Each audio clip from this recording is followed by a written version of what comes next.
ஆமா, உங்ககிட்ட என்ன வாங்கினா ம். கவர்மெண்ட்ல வந்து பிடிக்க மாட்டாங்க? யோ கவர்மெண்ட் ஒன்ன பிடிக்கணும்னா அதுக்கு ஃபர்ஸ்ட் என்ன பிடிக்கணும். என்ன பிடிக்கிறதுக்கு முன்னாடி அவனுங்களை எண்ணெயோட எண்ணெயா சேர்த்து ஆட்டி போடுவேன் ஆட்டி. எங்க உங்களுக்கு பயமே இல்லையா? ஹ, நான் ஏன் பயப்படணும்? என்னெல்லாம் பிடிக்கணும்னா அதுக்கு ஒருத்த பிறந்து என் முன்னா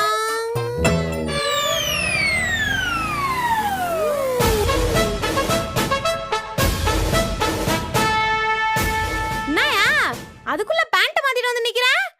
ஆமா நீ யாரு? என்ன வேணும் உனக்கு? ம், ரேஷன் கடையில இருந்து வர எண்ணெய வெளியே சப்ளை பண்ணிட்டு இருக்கல்ல, அந்த ரேஷன் கடைக்கே எண்ணெய் சப்ளை பண்ற கவர்மெண்ட் ஆபீசர்ஸ் நாங்க. Yes sir. நீங்க ஏன் சார் இங்கெல்லாம் வந்தீங்க? ஆ, யாரோ எங்களை எண்ணெயோட எண்ணெயா வச்சு ஆட்டி போடுவாங்களாமே ஆட்டி. அதான் அவங்க எப்படி ஆட்டுறாங்கன்னு பார்த்துட்டு போலான்னு வந்தோம். டைமிங்க்கு சொன்னேன் சார்.